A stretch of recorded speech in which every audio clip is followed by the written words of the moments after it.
Are you having problems getting the unlimited data with no throttling and no caps on your 4G LTE router? Watch this to understand why and how I go about fixing this on most of these routers. Hi everybody and welcome. Hey, be sure not to fast forward through this and watch the entire video so you don't miss anything. It's not a good thing when you go through a procedure and it doesn't work because you didn't watch it all. Say you purchased an unlimited cellular SIM card, such as Visible, AT&T, Mint, etc. You know, any of those, only to find out that they have started to cap the speeds to 5 megabytes or lower on your router, treating your router as if it was just a phone hotspot instead.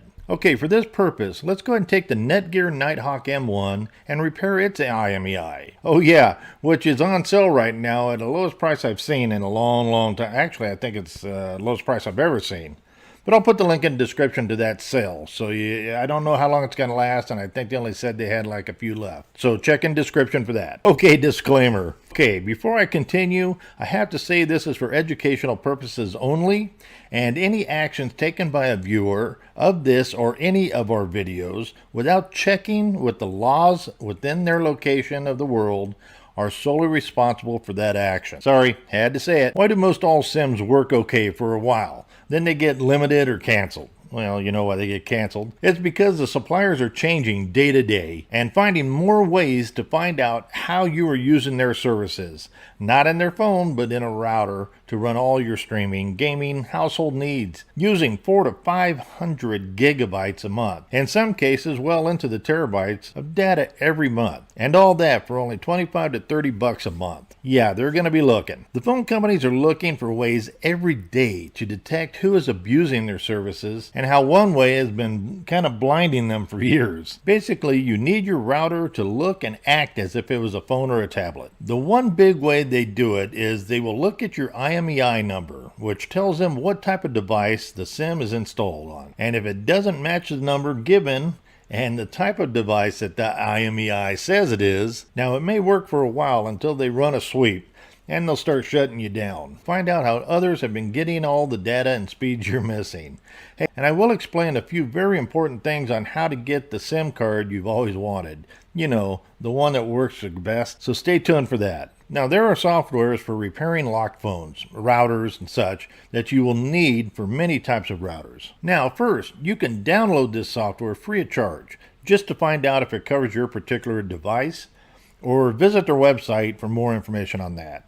I'll have all the links in the description for you as always. Okay, step 1. Make sure no SIM card is inside the device before proceeding to detecting your device, which means you will need to have access to the internet from another source such as your phone's hotspot. Use a RJ45 Ethernet cable to connect your router to your computer. Go ahead and launch the software and select the device manufacturer and leave the model to auto-detect if you don't know which modem it has. Now click on the magnifying glass to see if it detects the device. Once you confirm it does detect your device, you can purchase credits from their website to finish up the repair. Okay, step 2. Open the server tab, enter your username and password that you received after the credits have been purchased, and click the check login. Now all you're doing with this is just to log in to make sure that you have credits to do this procedure. Now remember, once you pay for it once, you can do it multiple times with the same IMEI number if needed. Alright, let's go to step 3. Detect device by selecting Sierra Wireless Netgear, since it is a Netgear,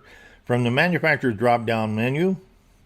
Leave the select model as auto detect, then click on the magnifying glass button. Step 4. Wait until the program detects the device again. Let's go ahead and open up the Advanced tab and click on Repair IMEI button. Now a new pop-up window will appear where you'll be able to edit the current IMEI number. Now after entering the correct IMEI that you're repairing this router for, press the OK button to continue. Okay, wait for it because after the IMEI repair, the device will restart. After the device restarts, go ahead and do another detecting device procedure. That way you can see that it came up and that IMEI number that you need is in that position. Now your router has a new repaired IMEI number you gave it from when you signed up when you're ordering your SIM card. Insert the SIM card into the router and you're all set. Now before you ask, will it work with such and such a card? The answer is yes, and you will get the service you signed up for, nothing more. I have had those that have had a 3 gigabyte plan and asked if they'll get 400 gigabyte without throttling this way.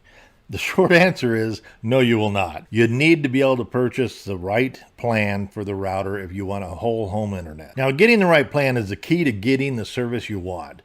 Now, Visible is a good plan, but it still has a secondary priority plan.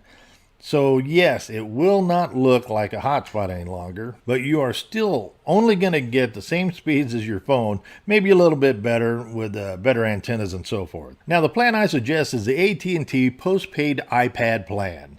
Now I know what some of you are saying, that you don't have an iPad, much less an iPad IMEI number. You don't need the device, just the IMEI number. Now I have heard those that go to eBay and search for an iPad Pro, for example. They will scroll down and click on the used only listings.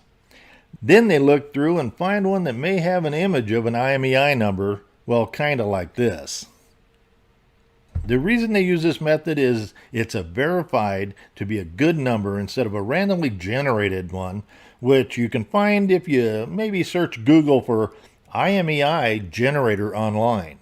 Okay, anyways, back to the AT&T iPad plan, which if you check my website link in the description, this will give you what you need to know and follow every detail listed. Now don't worry if you're in another country as a call center for AT&T. It is legit and it's quick. Now not many have had much luck getting this plan at the AT&T stores or using a prepaid or trying to activate a SIM card over the phone. Just go through the directions I give you and let AT&T send an activated SIM card to you, usually overnight or 2-day FedEx. And as always, look for the link in the description. Now remember to watch this video along with entering the giveaways I mentioned at the beginning of this video.